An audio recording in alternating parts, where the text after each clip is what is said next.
Good morning बच्चों। Science की class में आपका स्वागत है। क्लास 9वीं की विज्ञान की कक्षा में आपका स्वागत है। तो कल से हम पढ़ रहे हैं, तो हमने लिया है जून का लेसन। ये जून का लेसन है और ये पहला लेसन हम पढ़ रहे हैं। तो बच्चों इस तरह से तैयार रहना। जून के 2 लेसन है, पहला और 5वां। मैं आपको 1-2 दिन में ये लेसन पूरा करवा दूंगी। तो जितना भी करा रही हूँ आपको वो सब करना है।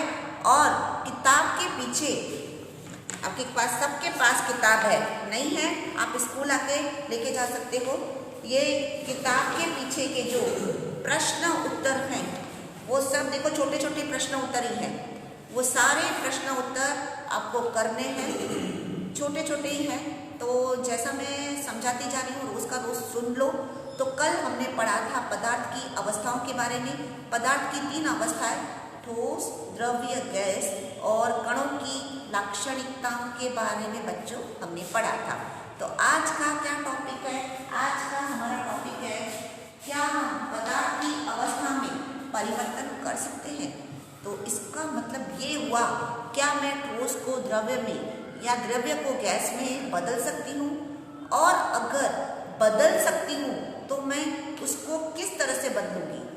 तो इसका प्रश्न का उत्तर है हाँ, हम पदार्थ की जो 3 अवस्था है, ठोस, द्रव्य और गैस, उन अवस्थाओं में बदलाव कर सकते हैं, उनको बदल सकते हैं।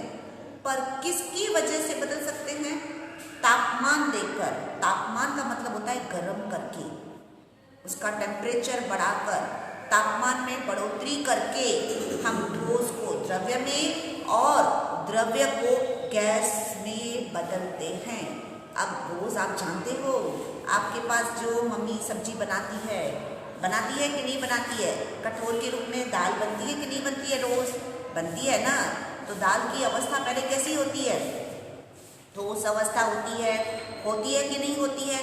फिर उसके अंदर आप थोड़ा पानी डाल के मम्मी क्या करती है? तापमान देती है, गर्म करती है, तो वो पिघल जाता है। बहुत सारे तापमान देने के बाद वो पिघल जाता है। तो हमने क्या किया? ठोस को किस में परिवर्तित किया? द्रव्य में। तो इस तरह से हम जितना तापमान बढ़ाते जाएंगे तो अवस्थाएं बदलती जाएंगी। तापमान बढ़ाने से ठोस वाला द्रव्य में और द्रव्य वाला किस में बदलेगा? गैस में। इस तरह से ये हम तापमान में बदलाव करके कर सकते हैं। और एक और एग्जाम्पल ले लेती हूँ, जैसे बर्फ। ठीक है, आपके घर में फ्रिज तो रहता ही है, रहता है कि नहीं रहता है? तो जो आपकी मम्मी रोज उसमें फ्रिज में, अभी गर्मी की सीजन है तो बर्फ जमाती है। तो जो बर्फ का जो रूप है वो कौन सा रूप है? ठोस रूप है। कौन सा रूप है? ठोस रूप है। अब ठोस रूप को द्रव्य में लाने के लिए आप बर्फ को गर्म नहीं करते हो, लेकिन जब हम लोग कितनी सारी चीज़ें फ्रिज में क्यों रखते हैं? क्योंकि फ्रिज में जो तापमान होता है वो बहुत कम होता है। ठीक है, तो वो जम जाता है, पानी जम जाता है। लेकिन अभी मुझे फिर से ठोस को क्या करना है? द्रव्य में बदलना है। तो इसको मैं बाहर निकालूंगी, गर्म करूंगी तो 2 मिनट में बर्फ पिघल जाएगी। या ऐसे ही अगर आप रूम टेम्परेचर पे रखोगे तो कुछ देर के बाद बर्फ पिघलना शुरू होगी। तो बाहर क्या है? टेम्परेचर कम है कि ज़्यादा है? ज़्यादा है। और फ्रिज के अंदर टेम्परेचर कैसा था? तापमान कैसा था? कम था। तो जब हमने उसको बाहर निकाला, यहाँ अपन कह सकते हैं उसको अपन गर्म करें, तो ठोस किस में बदलेगा? द्रव्य में। और द्रव्य किस में बदलेगा? गैस में। अब पानी बन गया, अब पानी है, अब पानी को फिर से उबालो और कुछ समय के बाद क्या आप उसके ऊपर ढक्कन लगा दो तो वाष्प उत्पन्न होती है। तो ये जो वाष्प उत्पन्न हुई उसे हम क्या कहते हैं? गैस। उसे हम क्या कहते हैं? गैस। तो इस तरह से पदार्थ की अवस्था में हम बदलाव किस तरह से कर सकते हैं? हम बदलाव कर सकते हैं तापमान देकर, तापमान बढ़ाकर। क्या तापमान बढ़ाया? ठोस को हमने किस में बदला? द्रव्य में। और द्रव्य को किस में बदला? गैस में। ठीक उसी तरह से उल्टा कर लो। अगर तापमान कम कर लो, तापमान को कम कर लो तो गैस किस में बदल जाएगी? द्रव्य में। और द्रव्य, अगर पानी को अपन फ्रिज में रखते हैं, फ्रीजर में रखते हैं, यानी हमने क्या कर दिया? यहाँ पर तापमान को कम कर दिया, तापमान को घटा घटा दिया तो तापमान को घटाने से फिर से द्रव्य अवस्था किसमें बदल जाएगी? ठोस अवस्था में। इस तरह से हम पदार्थ की अवस्थाओं में परिवर्तन कर सकते हैं। किस तरह से? या तो तापमान बढ़ाकर या तो तापमान कम करके। तो बच्चों ये पॉइंट आपको समझ में आ गया। अब दूसरी हम किस तरह से तापमान के अलावा और किस तरह से अवस्थाओं में परिवर्तन कर सकते हैं, तो वो बात है दाब में परिवर्तन। हम दबाव में प्रेशर देकर, दबाव देकर पदार्थ की अवस्था को बदल सकते हैं, या तो दबाव बढ़ाकर या तो दबाव घटाकर, प्रेशर बढ़ाकर या तो प्रेशर कम करके। अब जैसे देखो दबाव में परिवर्तन, गैस को मुझे यदि द्रव्य में बदलना है तो मुझे दबाव बढ़ाना पड़ेगा। आपके पास जो घर में एलपीजी गैस आती है, अब एलपीजी नाम से ही जानते हो, लिक्विफाइड पेट्रोलियम गैस, ठीक है। तो ये वाली जो गैस आती है एक्चुअली उसका रूप कैसा होता है? गैसी है। लेकिन अगर वो गैस आपके सिलेंडर में भरी जाती है कि नहीं भरी जाती है? तो आपके सिलेंडर में भरी जाती है। अगर गैसीय रूप में भरी जाती है तो फिर थोड़ी सी गैस क्या करती है? सब जगह स्थान घेर लेती है, फैल जाती है, तो आपकी गैस 2 दिन में खत्म हो जाए। लेकिन वो गैस बहुत दिनों तक चले और उस सिलेंडर में रहे, इसलिए गैस का कैसा रूप किया जाता है? द्रवीकृत रूप, लिक्विफाइड रूप किया जाता है, उसके ऊपर दबाव किया जाता है। तो गैस किस में बदल जाती है? लिक्विड में। पर ऐसा लिक्विड जो हवा में संपर्क में आते ही गैस बन जाता है, ठीक है। तो हमने गैस को द्रव्य में द्रवीकृत बदलने के लिए क्या बढ़ाया? दबाव, प्रेशर, दबाव बढ़ाया। तो द्रव्य किसमें बढ़ा? गैस किसमें बना? द्रव्य में। और द्रव्य में फिर से किया तो किसमें बदला? ठोस में। ठीक उसी तरह से उल्टा, यदि ठोस के ऊपर दबाव कम लगाया जाए तो द्रव्य में, और द्रव्य के ऊपर कम दबाव लगाया जाए तो गैस में। ठीक उसी तरह से एक और मैं एग्जाम्पल दे रही हूँ, एक और उदाहरण दे रही हूँ, दैनिक उदाहरण। जैसे आपने लाइटर देखा होगा, देखा है कि नहीं देखा है? तो उस लाइटर के अंदर लिक्विड होता है, वो लिक्विड गैस होती है एक्चुअली। जब आप लाइटर को दबाते हो तो लाइटर जलता है। तो लाइटर क्यों जलता है? क्योंकि आपने क्या किया? दबाव बढ़ाया, दबाव दिया, तो लिक्विड किस में चेंज हो गया? लिक्विड चेंज हो गया गैस में। तो इस तरह से दबाव बढ़ाओ या दबाव कम करो तो पदार्थ की अवस्था में क्या किया जाता है? परिवर्तन किया जाता है। पदार्थ की अवस्था में क्या किया जाता है? परिवर्तन ला सकते हैं, ठीक है। अब मेरा नेक्स्ट पॉइंट है तापमान में परिवर्तन के प्रभाव। अब आपको मैंने बताया था कि 2 तरह से हम पदार्थ की अवस्थाओं को बदल सकते हैं, या तो तापमान में अंतर देकर या तो दबाव में। अब यदि पदार्थ का जो भी ठोस है, द्रव्य है, गैस है, उसमें तापमान के परिवर्तन में क्या प्रभाव आता है?